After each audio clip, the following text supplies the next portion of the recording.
Thrissur Athirappilly Kalady plantation തോട്ടത്തിനുള്ളിൽ കാട്ടാനയെ ചെരിഞ്ഞ നിലയിൽ കണ്ടെത്തി. 10 വയസ്സുള്ള പിടിയാനയെയാണ് റോഡിനോട് ചേർന്നുള്ള തോടിനടുത്ത ചെരിഞ്ഞ നിലയിൽ കണ്ടെത്തിയത്.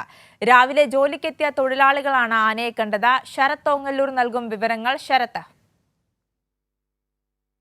പുലർച്ചെ ഇത്തരത്തിൽ അതിരപ്പള്ളി കാലടി പ്ലാന്റേഷൻ തോട്ടത്തിൽ ജോലിക്കെത്തിയ തൊഴിലാളികളാണ് ഇത്തരത്തിൽ കാട്ടാനയെ കണ്ടത്. ഈ കാട്ടാന ഏകദേശം 10 വയസ്സിന് പ്രായമുണ്ട് എന്നാണ് അറിയുന്നത്.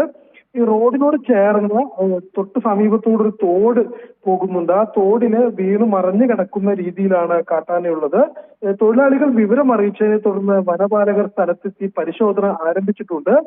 മരണകാരണം സംബന്ധിച്ച് വ്യക്തതയില്ല. പോസ്റ്റ്മോർട്ടത്തിന് ശേഷം മാത്രമേ കൂടുതൽ വിവരങ്ങൾ പറയാൻ കഴിയുള്ളൂ എന്നാണ് ഫോറസ്റ്റ് ഉദ്യോഗസ്ഥർ പറയുന്നത്.